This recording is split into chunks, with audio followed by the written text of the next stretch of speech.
안녕하세요. 이곳은 손흥민 선수에 대한 모든 정보를 분석하고 업데이트하는 손흥민 팬 축구 채널입니다. 이번 경기는 손흥민이 있을 때와 없을 때의 차이를 적나라하게 보여준 경기였다.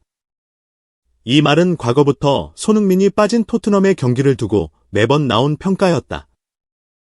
토트넘은 손흥민 없이 경기를 펼칠 경우 대부분 상대에게 끌려다니기 일쑤였고, 이로 인해 전문가들은 그가 왜 팀 전력의 핵심인지 여실히 드러난다며 토트넘의 상황이 매우 처참하다고 평가하곤 했다. 그리고 오늘 그 말이 다시 떠오를 만한 상황이 펼쳐졌다. 손흥민이 선발에서 제외된 채 벤치에서 시작하는 가운데 토트넘은 프리미어리그 28라운드 본머스와의 홈경기를 치렀다. 손흥민이 없는 토트넘은 경기 시작 10초 만에 위기 상황을 맞이했고 비카리오가 놀라운 선방을 보여주었다.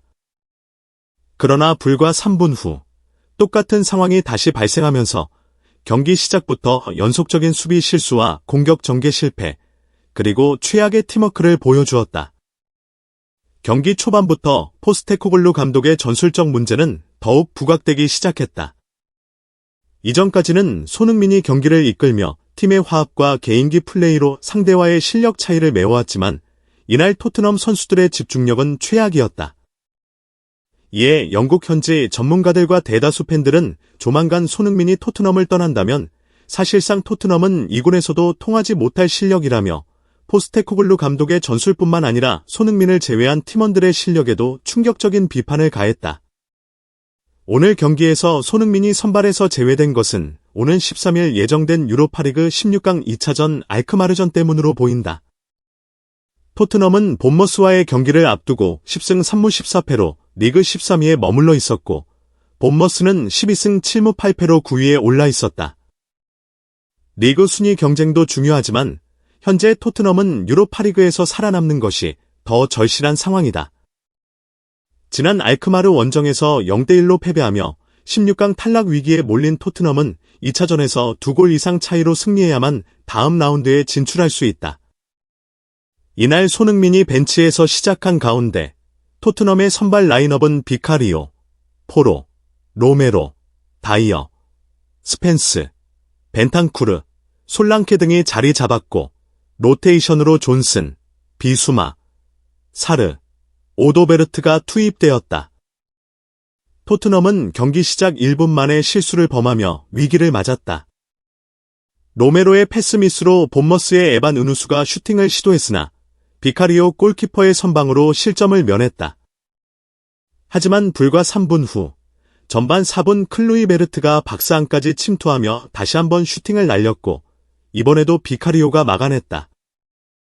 경기 시작 10초 만에 위기를 맞이한 토트넘은 손흥민이 없는 상황에서 연속적인 수비 실수를 범하며 팬들의 가슴을 졸이게 만들었다. 현지 해설자들은 오늘 경기에서 주장단은 로메로를 제외하고 모두 벤치에 있기 때문에 사실상 토트넘의 공격력이 많이 부족하다고 볼 수 있다.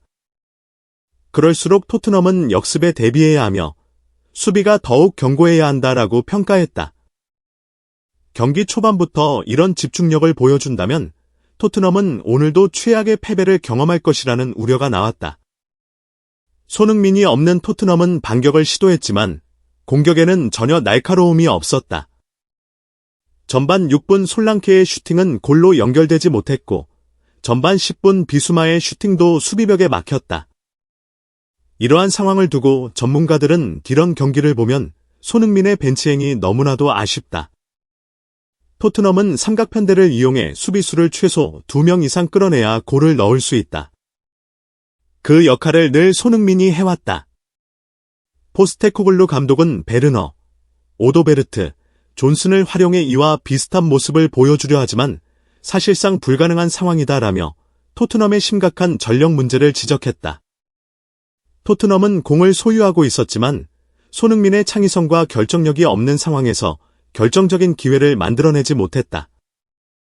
이는 그의 부재가 공격 전개에 얼마나 큰 영향을 미치는지를 여실히 보여주었다. 게다가 전반 41분 본머스가 기가 막힌 역습을 펼치며 경기의 균형을 무너뜨리는 순간이 연출되었다. 토트넘이 공격을 펼치던 중 포로의 패스를 케르케르가 차단하며 폭풍 질주를 시작했고 날카로운 크로스를 올렸다. 뒤에서 달려든 태버가 이를 이어받아 슈팅으로 골망을 흔들며 본머스가 1대 0으로 앞서 나갔다. 이 장면은 토트넘의 높은 수비 라인이 손흥민의 빠른 복구와 전환 능력 없이 얼마나 취약한지를 적나라하게 드러냈다. 전반전이 끝났을 때 토트넘은 0대 1로 뒤진 채 패배 위기에 몰렸다. 손흥민이 없는 경기에서 보여준 무기력한 공격과 불안한 수비는 그의 존재가 팀 전력에 얼마나 중요한지를 다시 한번 증명했다. 영국 현지 전문가들은 손흥민이 없는 토트넘은 마치 다른 팀처럼 보인다 하며 그의 부재가 팀에 미치는 영향을 지적했다. 팬들 사이에서도 손흥민이 들어오면 경기가 달라질 것이라는 기대감이 커졌다. 후반이 시작되자 포스테코글루 감독은 토트넘의 처참한 경기력에 결단을 내린 듯 곧바로 손흥민을 투입했다. 이후 본머스에 밀리던 토트넘은 점점 자신감을 회복하며 볼 점유율을 높이기 시작했다. 손흥민이 들어오면서 2명 이상의 수비수를 빼내며 화려한 오프 더 볼 움직임을 보여주었다. 투입 8분 만에 그는 놀라운 슈팅을 시도했다. 경기 53분, 사르의 패스를 받은 손흥민이 자신의 득점력이 가장 높은 위치에서 공을 받자 상대 본머스 수비수 4명이 그를 압박하기 시작했다. 손흥민은 이들을 따돌리며 우측으로 드리블을 시도했고 스피드를 따라가지 못한 본머스 수비 2명을 제친 뒤 가마차기를 시도했다.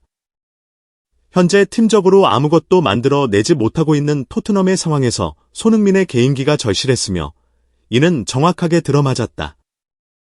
현지 해설진도 손흥민의 가마차기가 아주 약간 빗나갔지만 이는 긍정적인 신호다. 이제 손흥민에게 2-3명의 수비수가 붙기 시작했다. 솔직히 손흥민이 득점을 만들어내는 것이 가장 베스트지만 그가 이렇게 위협적인 모습을 보여주기 시작하면 토트넘이 더욱 골을 넣기 쉬운 환경이 조성될 것이라며 포스테코글루 감독의 손흥민 투입이 매우 긍정적인 변화였다고 평가했다. 그러나 이러한 손흥민의 노력에도 불구하고 토트넘은 또다시 최악의 실점을 허용했다. 손흥민이 수비까지 할 수 없는 상황에서 토트넘의 약점으로 평가받던 수비 문제가 또다시 발생한 것이다. 상대 공격수를 느린 속도로 따라가던 단소가 자리를 내주었고 로메로마저 집중력을 잃으면서 토트넘의 후방은 단 2초 만에 뚫렸다.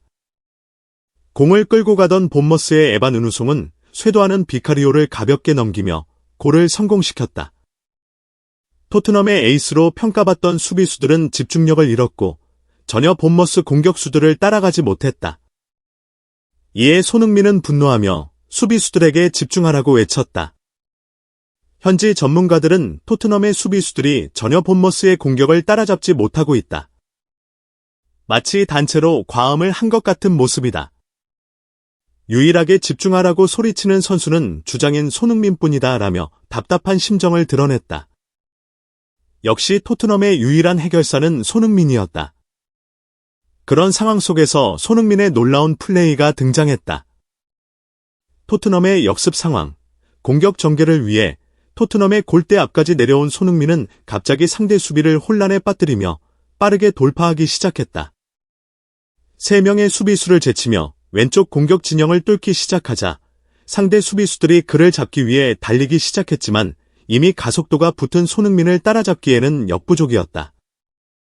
메디슨이 전방으로 연결한 패스를 손흥민이 잡아 침투하는 과정에서 케파의 손에 걸려 넘어지며 페널티킥을 얻어냈다. 현지 해설진들은 손흥민이 질주를 시작하는 순간부터 소리를 지르며 손이를 외쳤고 그의 놀라운 돌파 장면의 경악을 감추지 못했다. 이후 키커로 나선 손흥민은 파넨카 킥으로 득점에 성공하며 토트넘을 동점으로 만들었다. 결국 토트넘은 무승부로 경기를 끝마쳤고 손흥민은 토트넘 공격수들 중 유일하게 7.4점을 기록하며 팀의 공격력을 완벽하게 보완했다. 시청해주셔서 감사합니다. 이 영상이 마음에 드셨나요? 좋아요를 눌러주시고 구독해주시고 아래에 댓글로 생각을 공유해주세요.